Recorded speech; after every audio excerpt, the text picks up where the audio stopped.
Good morning, everybody. Welcome to Prader-Willi California Foundation's school training for the professional. I'm going to share my screen and we're going to get going. If you have questions, can you guys see this? If you have questions, you can ask them, but we have pretty much a hard stop at 9:30, right? Yeah. Yes. So if you have questions, you can just unmute yourself and ask them. If I know we're going to answer that question, I'll let you know that's in the training. Otherwise, we'll stop and answer that question. And we can always schedule another time for questions at a future date. Okay, this is just to give you an overview of the syndrome and how it may affect this student. So there are a number of physiological symptoms that may impact this student, including problems with strength, balance, and coordination, cognitive limitations, impaired judgment. Hey, Lisa, I don't mean to interrupt, but your microphone keeps going in and out, and I can only hear about every other word. Good. Thanks for letting me. I'm getting the same. Thanks for letting me know. Is that better at all? Is it better if I'm speaking now? Does it go in and out? That seems much better. Okay, thanks. The connection was bad. If it happens again, let me know. It could be the battery. Okay. So hyperphagia certainly is the one of the hallmark symptoms of Prader-Willi syndrome. It's that dysfunctional appetite regulating system. We'll look at stomach issues, bowel issues, temperature regulation dysfunction, where this student could be seriously ill, seriously have a serious infection, and may not register an elevated temperature, a fever. He may become overly heated too quickly or too cold too quickly, or he may be really hot and sweaty and dripping sweat and will not take off a jacket. He doesn't really have a normal pain threshold. So that extra doesn't even bother him. He could be seriously injured or ill, and because of that high pain threshold, won't be complaining about feeling ill or bad. So this is something to bear in mind, especially for any health nurses. So share this information. Self-injurious behaviors include skin picking for almost everybody with the syndrome. Speech and language issues can frustrate the individual because they can't get across what they want the people in their world to know or understand about what they're thinking or feeling or wanting. Disordered sleep can cause excessive daytime sleepiness and excessive irritability. Certainly temperament and behavioral issues are also part and parcel of this syndrome. Anxiety is at the base of everything. And some students may confabulate or make up stories. So if your student does that, mom and dad will let us know. We'll pay particular attention to how you might manage some of that. The hyperphagia, that physiological, neurochemical drive to obtain food or eat food or save food or hoard food, store it later, is a physical drive. It is not an emotional or psychological drive. It is a physiological drive. The brain functions at a physiological basis, like the body is starving. So this is considered a starvation syndrome, actually. So the brain drives the individual, like primitive times, to find or eat as much food as possible. And it stores the consumed food as fat in the body. So we have a very different storage system than the typical population. It lowers the metabolic rate. The brain lowers the metabolic rate to almost half what it should be in order to conserve energy, because in primitive days, we didn't know when our next meal was coming. Because the vomit reflex, central nervous system reflex, is dysfunctional, doesn't work properly. The body doesn't expel consumed poisons, rotten food, too much food, etc. So if you and I were to drink too much alcohol, which the brain sees as a toxin, we would whoops it out. but that doesn't work properly with people with Prader-Willi syndrome. So any emetic that you may give in order to induce vomiting will only be adding more toxins to the body. So if he's eaten something he shouldn't, or if he's eaten too much food, we're not going to be trying to induce vomiting that could cause death. If vomiting does occur in the student, you are going to consider that a life-threatening situation. You're going to notify parents immediately, and you're going to prep to go to an ER. Unmanaged hyperphagia plus that slow metabolic rate cause rapid weight gain and a potential for premature death from a stomach rupture, from a bowel rupture, or necrotic tissue in both organs, from choking, because we have that poor coordination and we're trying to get food in as much as possible, and huge potential for choking, and morbid obesity and behavior problems, also a result of this unmanaged hyperphagia. Death can occur from a single overeating episode. One episode can cause death. Again, Prader-Willi syndrome is not an eating disorder.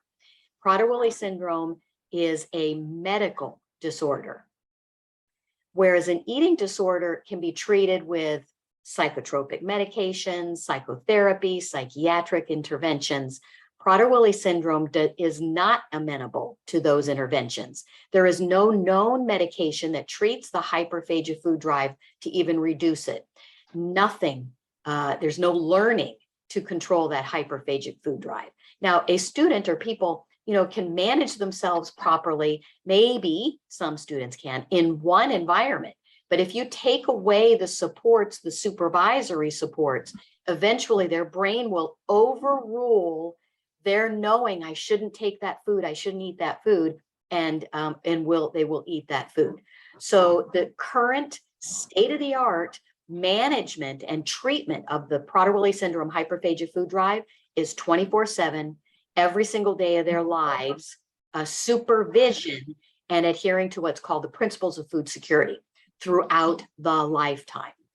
Take a look at what that is. No one known to be diagnosed with Prader-Willi syndrome can successfully live independently. Those who have tried have either become morbidly obese and had to return to a supported setting, or they've died. So throughout the duration of this student's lifetime, life will be lived in the family home or a Prader-Willi syndrome designated residential setting. So the goal of educating this student is not to teach independent life skills with serious consequences. We are not teaching the student how to ride public transportation or take Uber. We are not teaching the student how to manage his own money, because money equals food. We are not teaching the student to manage their own money or credit cards, again, because money equals food. We are not teaching the student how to cook and prepare, shop for, etc., their own meals, because access to food is an enormous amount of anxiety for the student and the potential for dangerous food-related incidents. These become really critical at this high school transition stage, where you are going to be teaching life skills, right? But it is not going to be around managing finances and money, and it is not going to be around anything having to do with food. So it's very different from your typical life transition or high school transition classes, where a lot of focus is on food prep and independent in the community prep. That is not what we're going to be doing. We're going to be really changing his IEP so that we're teaching him how to make his bed, how to fold laundry, how to wash laundry, all things that he will need for independence in a structured setting at some point. We can help with how to identify some of these later on if you'd like. Prader-Willi syndrome's hyperphagic food drive underlies many maladaptive behaviors, but there are a multitude of neurological issues that contribute to unwanted behaviors as well. And almost all of them stem from the high level of anxiety that excessive worry, unrealistic view of things, feeling out of control that lurk just below the surface for people with Prader-Willi syndrome, ready to react, sometimes explosively, to the next real or even perceived stressor. Anxiety can be the cause of maladaptive behaviors where none would have existed before that something happened that piqued that anxiety. So if you're seeing any arguing, defiance, verbal or physical aggression, if there's running away, all of these could be indications of anxiety. We need to assess for that immediately. We think, anxiety could be happening here, and we need to figure out how we reduce that anxiety to reduce that arguing, defiance, verbal, physical aggression, etc. Repeated questions, excessive talking, skin picking, these could also be indicative of anxiety levels are going way too high. But there are other causes for these symptoms as well, which we'll look at in a minute. The more you're aware of Prader-Willi syndrome, what might be going on underneath your student, how he's thinking, the greater success you're going to have to figure out how to intervene to avoid unwanted behaviors. So anything or anyone has the potential to cause a behavior where an unwanted behavior, maladaptive behavior, where none would have existed had that person not said something wrong, quote unquote, or done something wrong, quote unquote, or not done something that should have been done. So what that means is each and every one of us has the potential to cause a behavior problem where none would have existed before. But that also means each and every one of us has the potential to reduce a behavior problem or avoid it from even happening. So we're going to be looking at this top 10 strategies in the world of Prader-Willi syndrome to help you identify what's going on, what this student needs, and then reduce the potential for any maladaptive unwanted behaviors. And the very first thing we look at is how do we create an environment in which this student is not feeling anxious. So we're creating an environment within which the student is being that is focused on reducing all of the anxiety we possibly can, all of the stressors we possibly can in that environment. And we're going to be looking at food security, routines, rules, boundaries, calm responses. The very first thing, because we have Prader-Willi syndrome, we need to focus on is how do we create an environment within for this student that is reducing his level of anxiety around food, because that's kind of the number one thing here. So our mantra is no doubt when the next meal or snack is going to be served, plus no hope or chance to get extra or unauthorized food means there's no disappointment. And no disappointment is exactly what we're aiming for, because when there's no disappointment, this student's going to be humming along. How do we create no doubt on the school campus?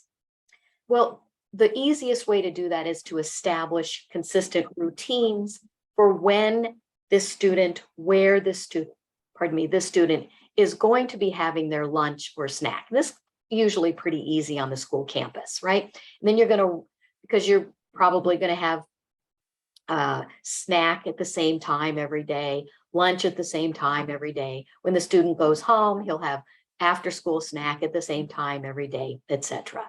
This is food security, right? This is no doubt when my next meal or snack is coming. You're going to write on his schedule that you keep on his notebook when his snack or lunch will be served for him. And then you're going to let him know if there are going to be any changes to that food schedule the day of, certainly, so that he can kind of prep himself for that. Scheduled food must be as reliable as breathing air, right? Never use food as a reward. Never. Never use food as a bribe. Never. And never withhold food for poor behavior. Food is like oxygen to the student with Prader-Willi syndrome. We don't mess around with it. It occurs no matter what at the scheduled time. Now, we're not looking at 12:05 is lunchtime, but after math class, then that's lunch. That's kind of what we're looking for. The flow of the day is the same pretty much every day. That's usually pretty easy to establish on campus. What is not easy to establish on campus is probably going to be your biggest challenges. The next part of our no doubt plus no hope equals no disappointment is the no hope or chance to get extra food. Access to food creates hope. Hope creates anxiety. Anxiety creates the potential for unwanted behavior. So if food is available, this student can do little else but anxiously think of ways of how I'm going to get that food. So we eliminate access to food in order to reduce that anxiety and reduce behavior problems. How do we do that? We put away we keep out of sight snack bags, backpacks that have food in them. We just get them out of sight. We get them out of the classroom if that's what's needed for that student. If any teacher has candy dishes on her desk, we get those off. We remove all visible food from the classroom so that if the Cheetos or the Skittles or whatever is on the top shelf and it's not accessible to the student, but it's visible to the student, that is not creating no hope, because this student is thinking, how am I going to get that food off that top shelf? No one should eat, so that food needs to be put away in a cabinet that's locked. No one should eat food in front of the individual with Prader-Willi syndrome if food is not also available to that student as well. That's very difficult to do, especially in a classroom setting where students kind of sneak, especially in high school, where they're eating under their desk, or teachers often don't think they know. But that's critical, because if students are eating around this individual, there will be behavior problems. Stephen, go for it.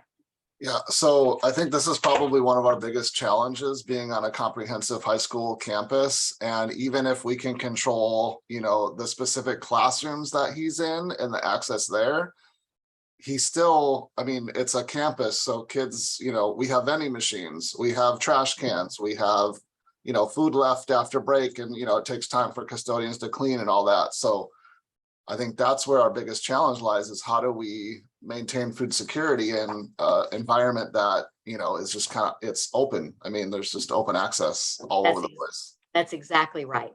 So the quick answer to this is, this student, like almost every single student, I've never known one who didn't, requires some person to serve as his no hope or chance boundary.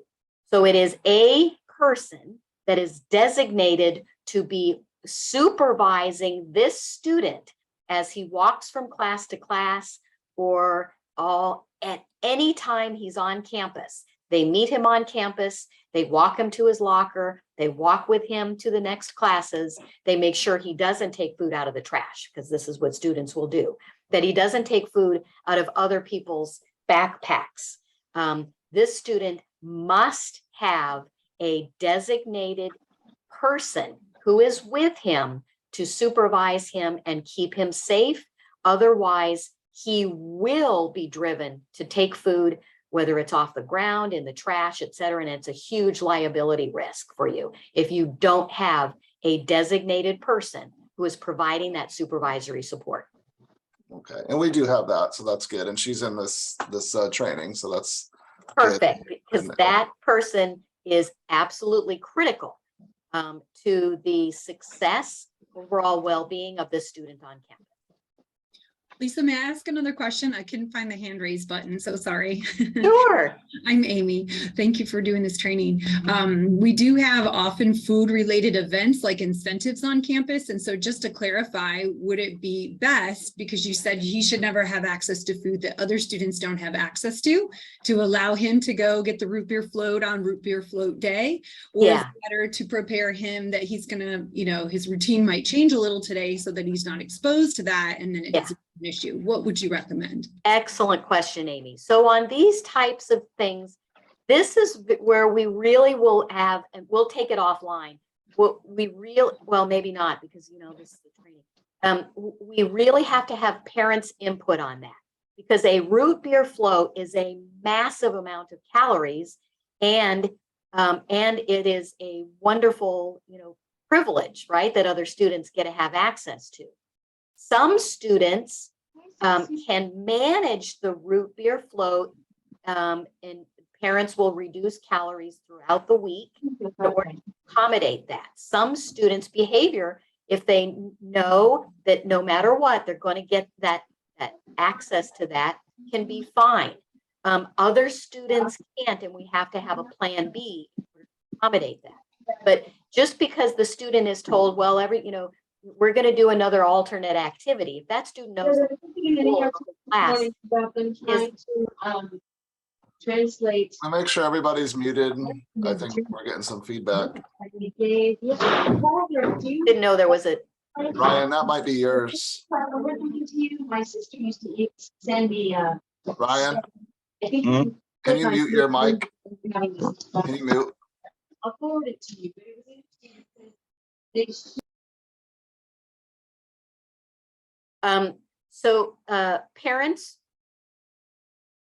hold that, okay? Because there may be things that happen in this training that you have more information about how you could maneuver that. Is that helpful, Amy?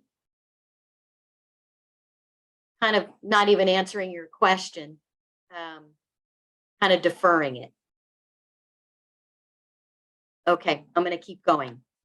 We want to establish the rules for the type of quantity before food is on any field trip or anything. This is kind of that root beer float thing.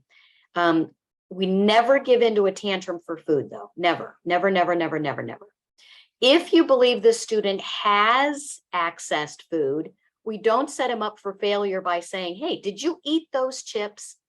Because this student is either going to feel a boatload of anxiety. He's going to either lie and say, no, I didn't. Now he's got a boatload of anxiety because he knows, he lied, and he doesn't want to lie, or he's going to say the truth, yes, but feel a boatload of anxiety because he knows he wasn't supposed to eat those extra chips. So we don't ask it that way. Rather, if we believe, or if we know the student has eaten those chips, we say, oh, I see those chips are gone. This is this student's disability. His brain drives him to eat if food is available. So we have to take responsibility for this student gaining access to food. So we let him know, I'll make sure that doesn't happen again, so you stay safe. And then we've got to figure out a way to secure that food source so it doesn't happen again, that he can access that. And then without the student knowing, we're going to let parents know what food was eaten, how much food was eaten, so that they can compensate with calories in future meals. Remember, I told you the metabolic rate is about half what it should be.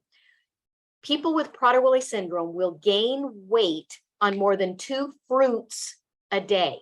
So you can imagine the amount of weight that a student will gain if they're eating a bag of chips here, or a stolen cookie there, or a root beer float here or there, when the extra calories, or even when they are not compensated for. So I know it may be, for a lot of times we hear, parents, schools don't want to tell parents because parents get really angry that they allowed the student to have access to food. Well, we need to do a really good job of securing food sources, but we have to let parents know, because if student is accessing food, we've got to reduce calories at home, and we've got to figure out a way to manage that environment a little more safely for that student. Higher cognitive abilities, verbal skills don't mean the individual can override their ability to manage their food. They just can't. So there's no getting around that. Likewise, people with very limited intellectual functioning can have brilliant ways of obtaining food. So we need to remember that as well. The ability to plan and execute very complicated schemes to get food, though, doesn't mean they're able to have complicated and higher planning skills in other areas. It's like a savant skill to obtain food. for people with Prader-Willi syndrome. Even the most honest person with Prader-Willi syndrome may lie, cheat, or steal when it comes to food. That's just the syndrome. And behavior problems are often related to unsecured food sources somewhere. So once all food sources are locked, or the student knows they can't access it, anxiety is pretty reduced in all areas, and we see improved behavior in those areas, all areas. Never remove food or actually anything out of the hands of this student, because this will induce a meltdown. Of course, if he's got something poisonous in his hand or something dangerous, you're going to take it out of his hands and manage that. Our next environmental basic is routines. And again, this is pretty easy on a school campus to do because you guys have routines pretty much every day.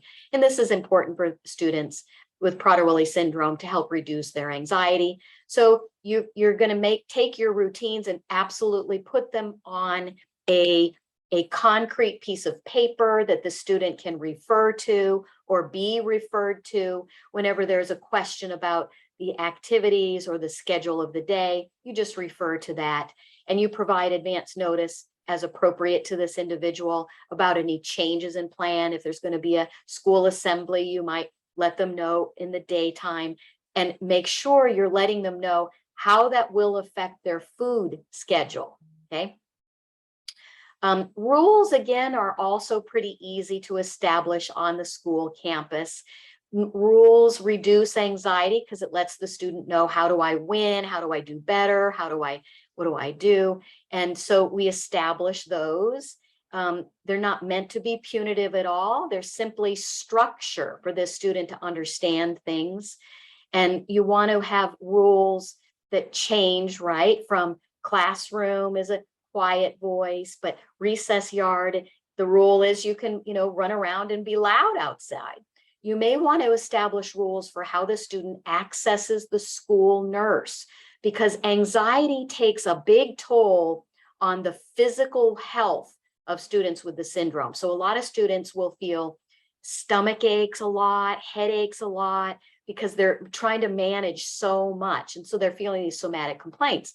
So sometimes students will have visiting the nurse to lay down or take a rest written in the IEP. Or written in the IEP will be when the student says, I need a break in the nurse's station. They don't have to complain about stuff. They just say, I need a break. Then they take a break at the nurse's station and lay down. And then when they feel better, 10, 15 minutes later, or whatever it takes, then they return to the rest of the activities. Same thing with the principal. You may establish rules with the student. How do we access the principal? Because students are very hierarchical in thinking. And so they tend to work their way up the hierarchy of the school to get what they want. They're very good advocates for themselves. They just don't do it in socially appropriate ways often. So we want to give them socially appropriate ways to manage how they can advocate for themselves. We're not looking at using the school nurse, talking to the principal to avoid learning situations. We're giving them tools to help manage their anxiety and their physical health.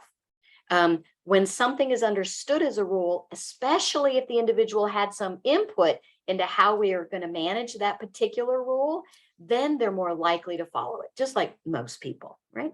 So we want to involve the student as much as possible into creating these rules and then post them in a notebook or something.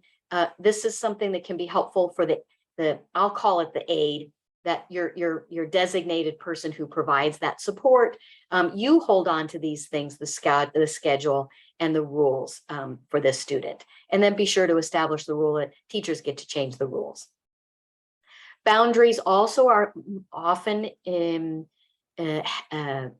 easier to establish at school, but depending on the personality of the school staff, boundaries can be harder to maintain, but they're critically important with when we're working with a student with Prader-Willi syndrome. So we want you to create clear and firm boundaries to reduce anxiety. So anxiety feels like floating out into space, right? It's so scary. And boundaries help the individual feel calm, knowing they're not going to, you know, float out into space. So we want you to create, you know, those boundaries so that that individual doesn't feel too much anxiety. How do we do that? We are the authority. We are not authoritarian. We are the authority. Each and every person with whom this student interacts must be the authority, that pleasant, but not controlling authority. Because if we're a controlling authoritarian individual, this individual is interacting with, we are inherently removing control from this student, and we're activating oppositional thinking and behaviors. And that is going to be creating behavior problems where none would have existed. So you're the fair authority, so your students can feel safe. You define your boundaries, honey, that's not okay. You need to put that back. That's not all right. That is an authoritative, I know you really want to, you know, have that, but honey, that's not okay. We don't have that. Empathetic person. Mean what you say and say what you mean. Don't promise anything that you don't intend to follow through on. Don't threaten to remove a privilege. Threatening to remove going to the Friday root beer float will not make this student's behavior improve in the moment. As a matter of fact, it will do the exact opposite. Now the student will have a major behavior about the removal of the root beer float opportunity. And we do not remove privileges. Our entire focus is on positive behavior supports, and we'll help you with those if you need some more support in that as they pertain to more specifically to somebody with Prader-Willi syndrome.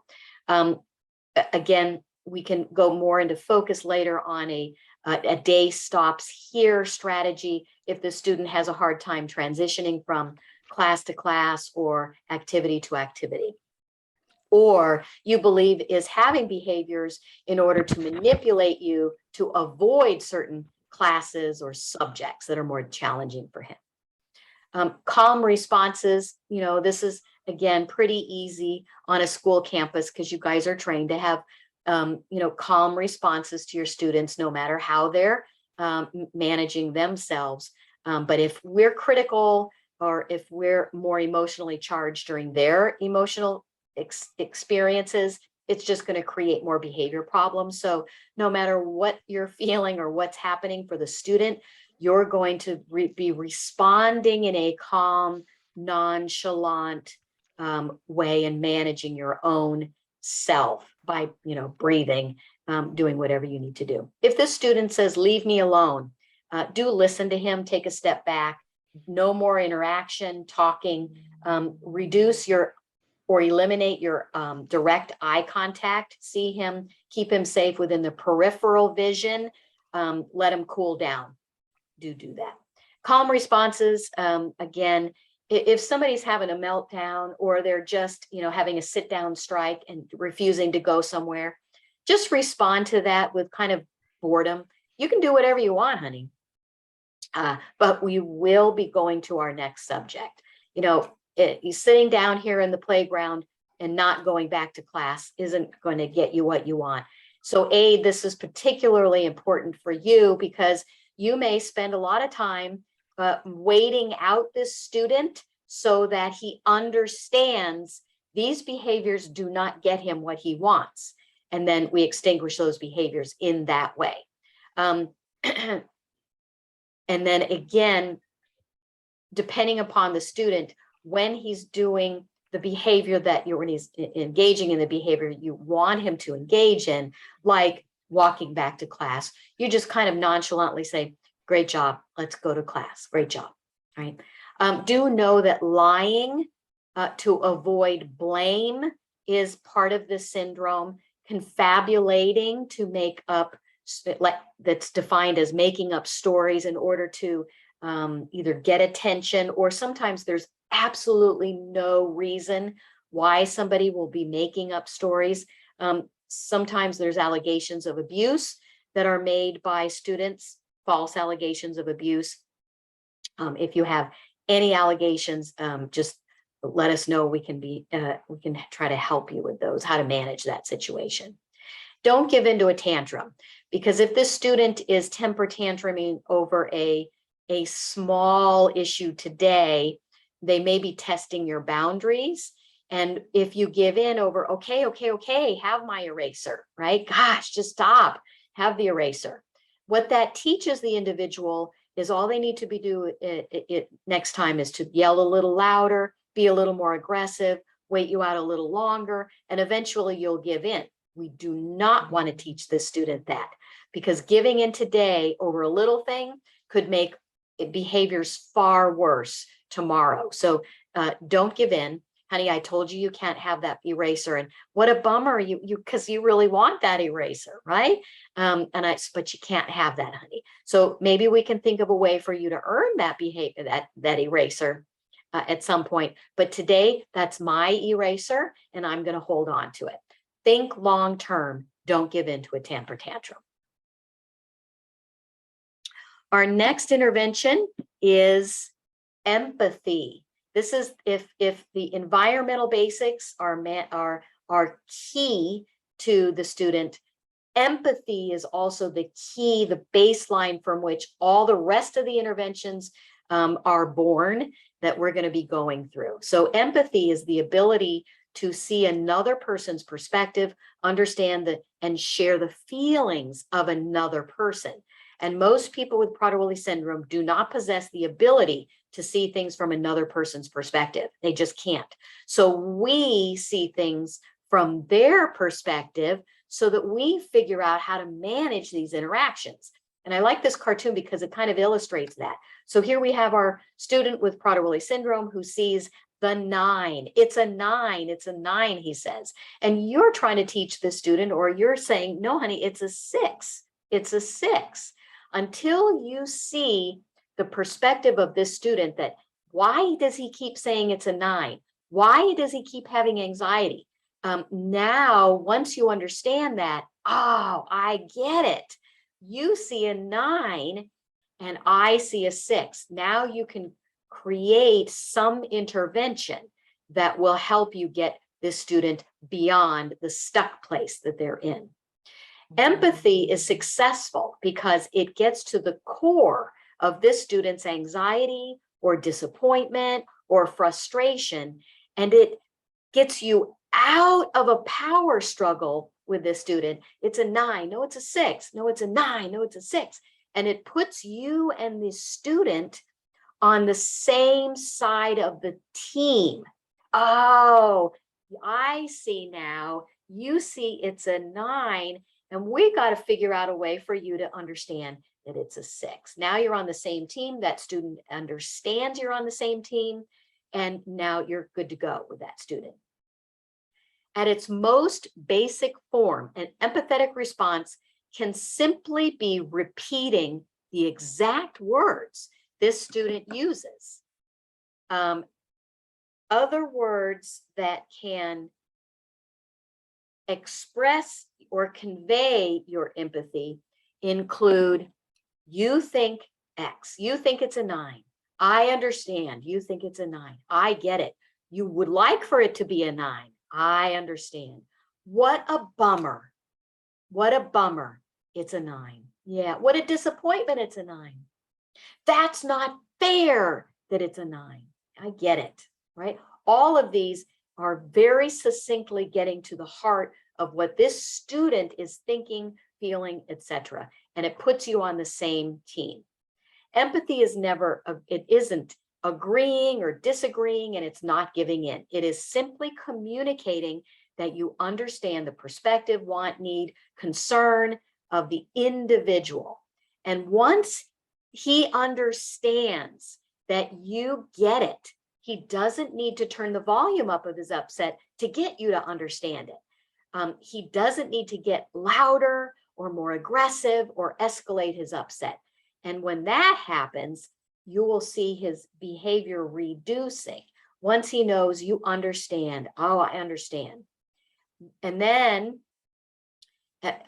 a special point of this, Do not be, this is a little counterintuitive, and this is the heart of empathy with Prader-Willi syndrome. Don't be afraid if he's raving about how horrible it is that it's a 9. Don't be afraid to match the intensity of his feeling of horribleness. If you go with him in his intensity of feeling and match that, this is awful, it's a 9. I get it. You think it's awful that it's a 9. I understand. He will reduce the intensity of his feelings naturally. And once that happens, then you can introduce your experience of wanting him to see your perspective. I get it. But only until or unless you see his behavior reducing, his feeling reducing, that he knows you understand and you're going to work with him to figure it out, then do you begin to express your concern or how you think we should handle the situation. Don't try to talk him out of his upset. That's not empathy. He's just going to feel the need to express more upset to get you to understand why he's so upset. So go direct. So if your first offer of, oh, I know we don't have library today, we're going directly to math class. If he doesn't respond to you by, oh, okay, no worries, then go immediately to empathy. Oh, what a bummer we don't have library today. Were you wanting to go to library? Oh, what a bummer. This is a real disappointment. That's empathy. Don't try to use logic or reasoning, especially if he's upset about something. Give up trying to think of brilliant ways to convince him that the reason we don't have library is because X, Y, Z, and that's all logical, because he doesn't care about logicalness. So he also, if you say, no, honey, we're not going to library today. Or if you say, well, remember, we have to do this first. All he hears you saying is he's wrong. And people with Prader-Willi syndrome don't like to be wrong ever. It's a neurological deficit. Use empathy. What a bummer you wanted to go to library. Don't engage in a power struggle. Learn when to disengage. So if you're going back and forth about it's a 9, it's a 6, it's a 9. Okay, honey, I'm going to say one more thing about it being a 6, and you can say one more thing, and then let's talk about something different. And then literally don't say another word. Let him talk about it and then change the subject. Let him change the subject. Don't argue, because you can't win with this student with Prader-Willi syndrome. You're constrained by logic and reasoning. This student with Prader-Willi syndrome isn't constrained by logic and reasoning at all. He's going to think of fantastical ways to convince you that he's right. Just use empathy. Distraction after empathy can be very effective, but do follow it with empathy, your distraction. Paint the picture is our next intervention.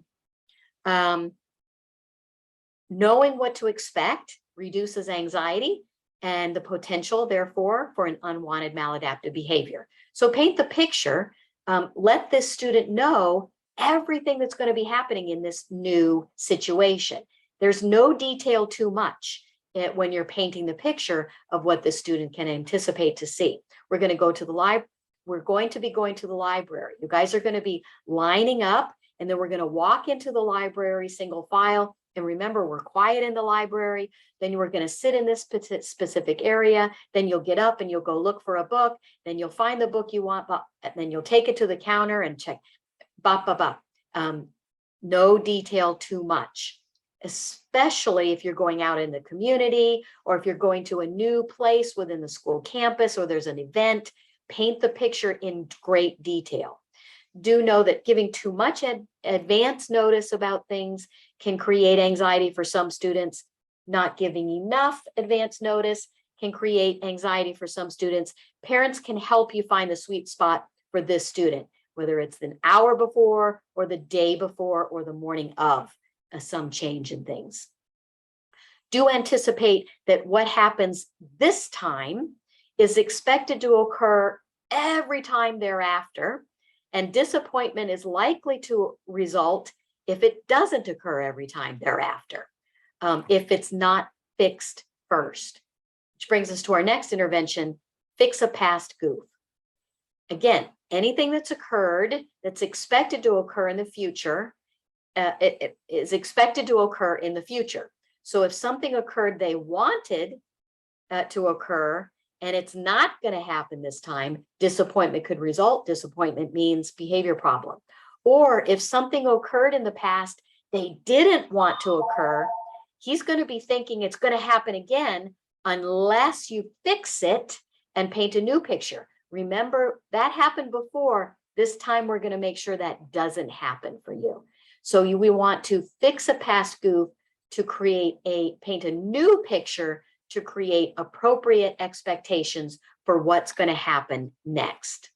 So some guidelines for this include bringing up the issue that needs fixing. Remember the last time we went to the library and we got a lollipop on the way out? Incorporate empathy. That was pretty cool, wasn't it? Yeah, I know, it was pretty cool. That was pretty unexpected. Preface the fix by the benefit to this student.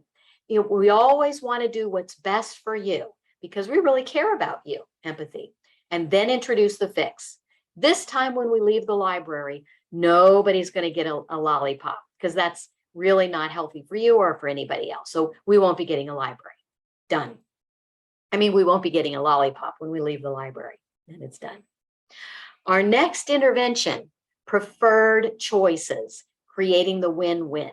Lots of school teachers do this, but it is critically important that we do this every which way with the student with Prader-Willi syndrome, because Prader-Willi syndrome causes oppositionalism. The brain's, this is a neurochemical, neurological, neurocognitive structure in the brain for people with the syndrome. The typical reaction is to respond with no. So this looks like oppositional, defiant, and argumentative behavior. So we avoid yes, no questions, and we make everything preferred win-win choices to reduce that oppositionalism and improve cooperation. Make everything the individual's choice within your preferred win-win options so that you're giving this student the experience of control, but not too much actual control. Okay, so depending upon your rules in your classroom, right, you're going to, create options for the student along those lines. All right. So with this student, you want to put your backpack under your chair or on the hook, right? But if everybody needs to put it on the hook, you could create choice by, okay, student with Prader-Willi syndrome, do you want to put your backpack on the hook using your right hand or your left hand in the morning? Or do you want to put your backpack on your hook when you first come in the classroom, or after you set down your stuff and then put it on the hook, right? Either way, they're putting it on the hook. It's just giving them control about how they do it. This is critically important. Open-ended questions can create anxiety, so we don't provide those open-ended questions, right? So where do you want to put your backpack? Open-ended. Do you want to put your backpack on the hook or under your chair? Now we're good to go. Avoid ambiguity like we'll see, maybe later. These are very vague and create anxiety. So if you don't know, let them know, I don't know. As soon as I find out, I'll let you know. Avoid hurrying with your words. Hurry up, honey, we're going to be late. No bueno. Oppositionalism can be peaked. So it is best to use music or fun games or things along that line to hurry the student. That's especially where the aid can come in handy. Oh, I bet you I can beat you to the door. Oh, I bet you that you can't beat me to the door. Things along that line to get this student to move a little more quickly, because most people with the syndrome are very sedentary and lethargic, no matter what their weight is. Allow lots of time for the brain to process past its own internal oppositionalism. So build in extra time wherever you go. Again, this is where the aid is very handy. The rest of the class may be progressing along. The aid can stay back with the student. If the student has obsessive compulsive tendencies, You will find the preferred choice intervention extremely helpful to that. Our next intervention is disguising your nose. Anything that looks, sounds, or smells like a frustrator could lead to a behavior problem. And the word no and but are inherent frustrators. Use them sparingly, right? I want to go to lunch now. No, we're not going to lunch now. Frustration, I want to go to lunch now. Instead, your student says, I want to go to lunch now. Use empathy. Me too. I love the lunch hour. Did you bring your lunch today or are you buying it in the cafeteria? Okay, great. And then talk about that for a second. And then as soon as we finish math, it'll be time to go to lunch. All right. So you're disguising your no's by never saying the word no. Use empathy. I know it's a real bummer that we're not going to go to lunch right now, right? As soon as we finish math, use your broken record. Then we'll go to lunch. As soon as we finish math, then we go to lunch. So let's do another problem. Let's go. Schedule non-preferred activities before preferred activities. So math first, and then we get to go to lunch, right? So that we're pulling that person through math, unpreferred activity, to the preferred activity of lunch. Keep the individual thinking rather than spiraling into their feelings. What do you think we should do about that? Do you think we could do X or Y? Help them problem solve by giving two preferred options of thinking of problem solving strategies. Our next intervention, allow for the possibility of their rightness. Most people with Prader-Willi syndrome have a strong need to be right at all times and at all costs. So disagreements can very quickly turn into power struggles that have like a life or death feel to them over nothing. Because to the person with Prader-Willi syndrome, being wrong feels deathly intolerable. They just can't tolerate it. So allow for the possibility of their rightness, right? To avoid power struggles. You're talking about how beautiful the sky is today. Isn't that a beautiful blue? They say, no, it's not. It's orange. No, it's not. It's blue. No, it's orange. No, it's right. What do we care? You might be right. Huh. Interesting thought. You see orange. I see blue. I never thought of that. Never saw that before. I like how you think. You're not going to use you might be right if you're trying to teach 2 + 2 is 4 and your student says, no, it's not, it's 5. You're not going to say, well, you might be right. That would be silly. That's where you pull in, isn't that interesting? You think 2 + 2 is 5, and I'm pretty sure 2 + 2 is 4. Huh, isn't that interesting? I wonder why you think that. And then stop talking. Allow that oppositional brain to detach from, believe it or not, this really works very well, very often. Just allow it to linger out there. And eventually they come to that 2 + 2 is 4 that you're trying to teach. Anticipate them denying guilt or lying to get out of trouble. Don't get into a power struggle about that again. And many people with Prader-Willi syndrome think they should know something before it's even been taught to them. And this is a real problem on the school campus. So it's often helpful to teach as the student with Prader-Willi syndrome as if you know they already know this, right? So for example, you know 2 + 2 is 4, right? Yeah, you already know that. Or you know the routine at the end of the day, right? You look at your schedule, you see what books or papers you need, and you put those in your backpack, and then you already know that, right? Great job. So you're teaching things as if they already know it.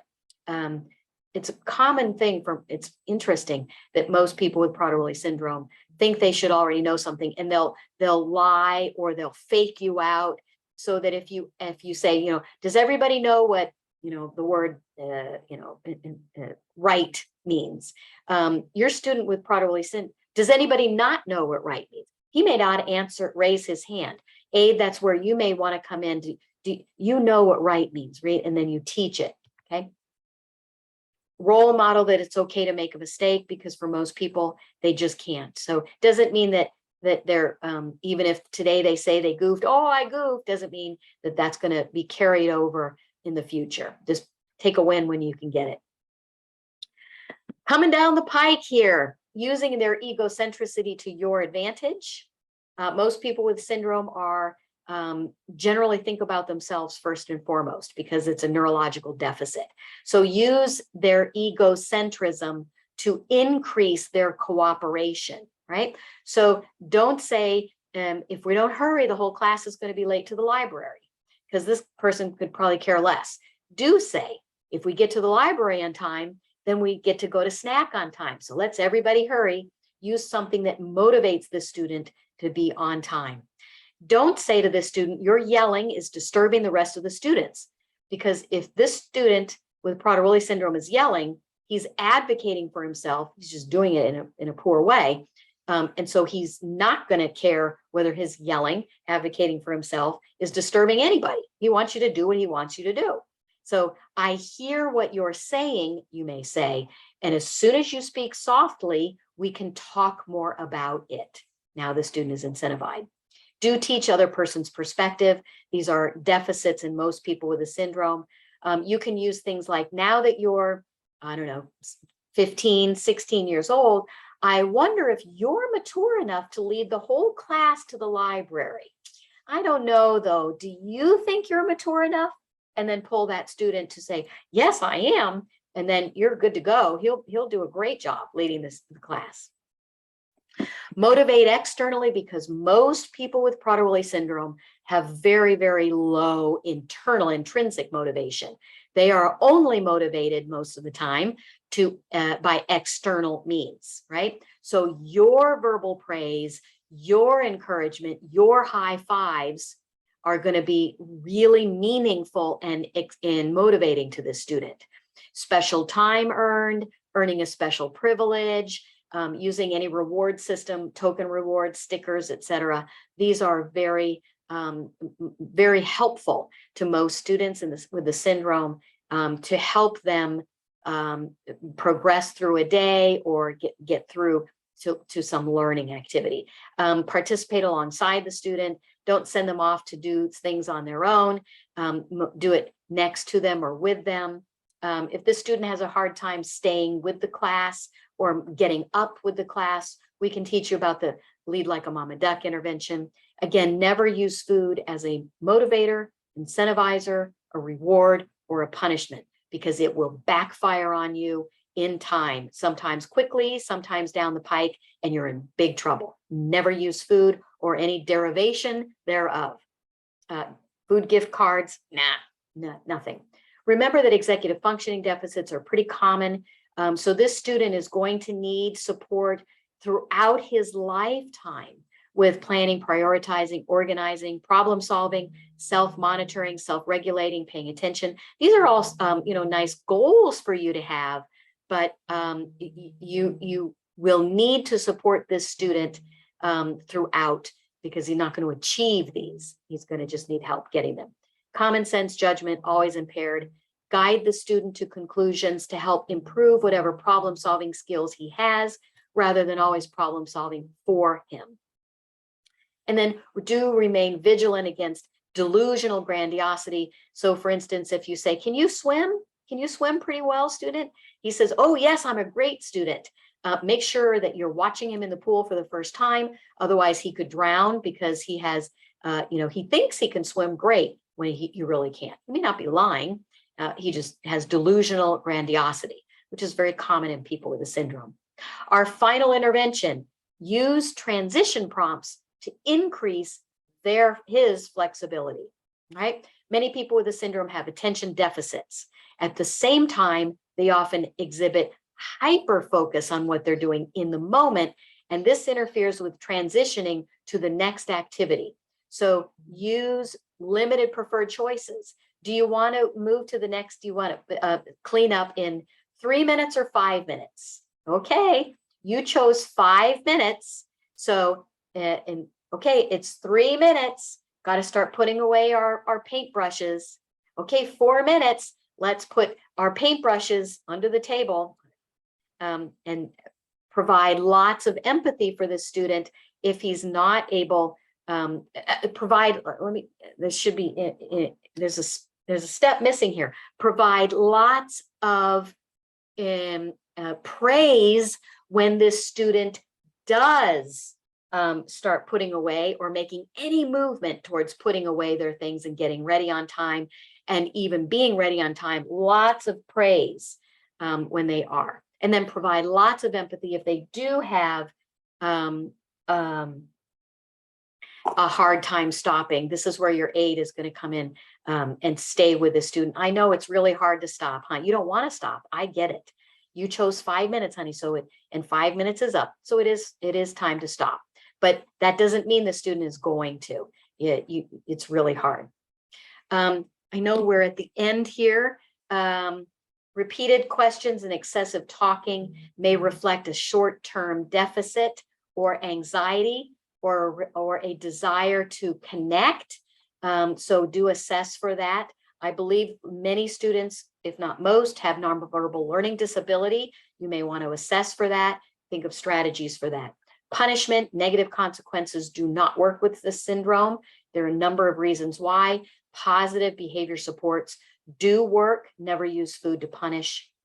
You are the critical factor to this student's health, safety, and overall quality of his school day and that home day, right? So do bear in mind that everybody has a bad day. Even if you employ all of these strategies brilliantly, that doesn't mean there's not going to be any behavior issues. This is part of this syndrome. But when you employ the strategies that you've learned here today, you will be creating an atmosphere that you have far greater cooperation and an increased flow, good flow through the day, right? So on behalf of the student and his family, thank you very much. I'm giving you my contact information, and if we have any time for questions, I'm going to stop the share so we can answer those.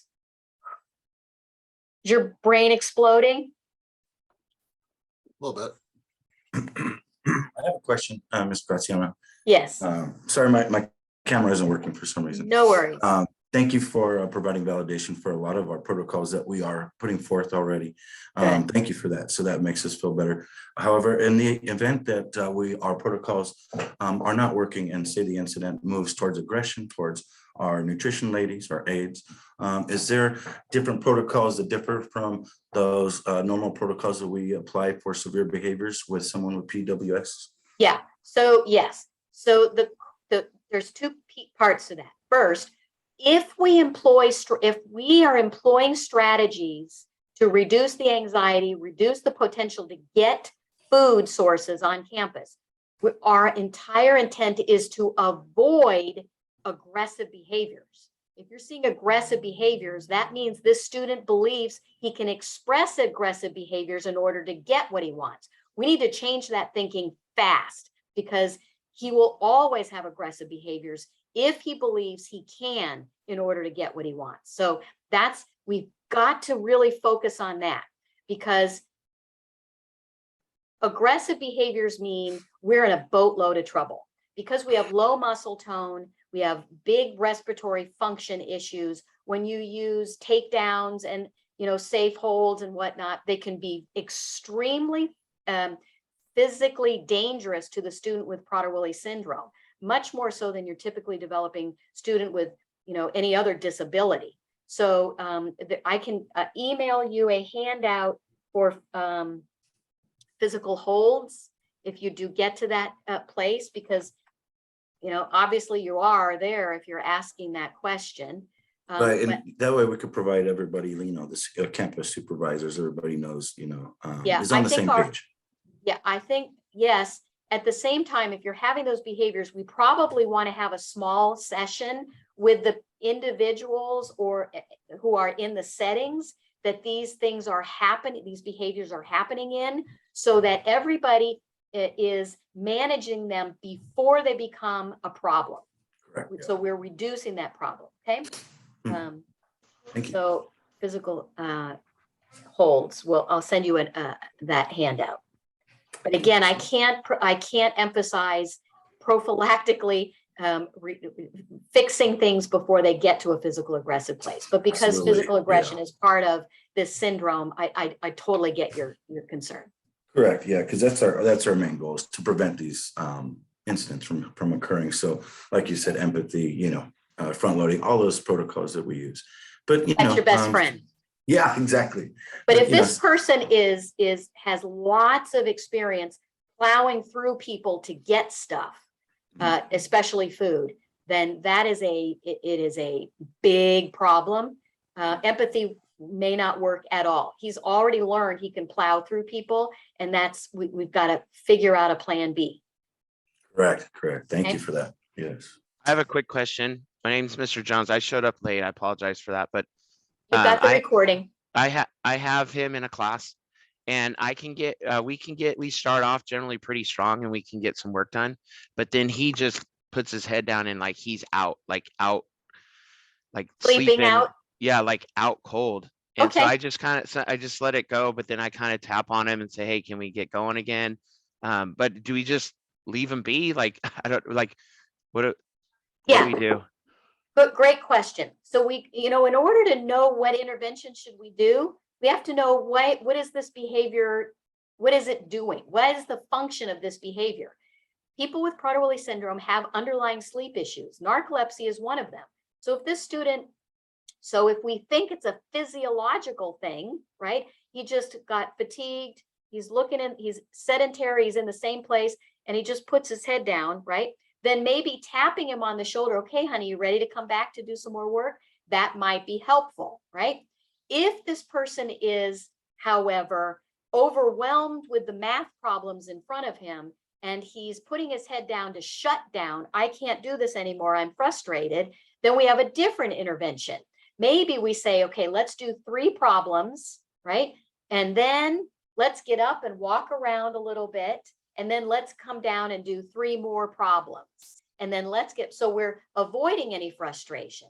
It depends upon why this person is putting their head down to know which intervention is going to be more appropriate. Does that make sense? It does. I leave it to you to I figure think it out. I have him. I don't have him in like I have him in history, so he's pretty he likes it. So I have him in a preferred activity. So I'm fortunate I haven't dealt with the him being aggressive or anything, but he does, as you just said, like you can see it happening.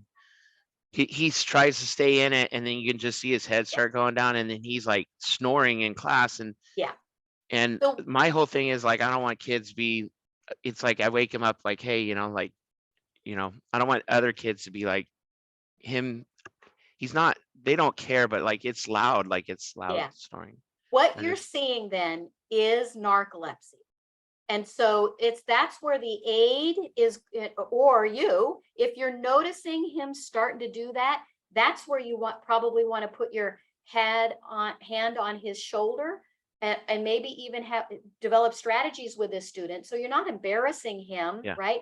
I noticed that you're falling asleep. What do you think this is? How you're using the rules to help and involve the student on creating the rules.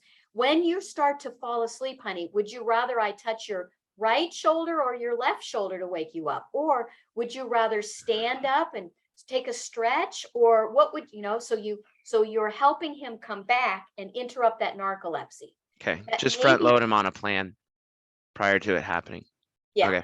Perfect. And it may be that we have to work with parents to see what medication, if any, if it's happening all over the place, that we may need, this is a common symptom, to help manage that daytime narcoleptic because if he's out, he's not learning anything.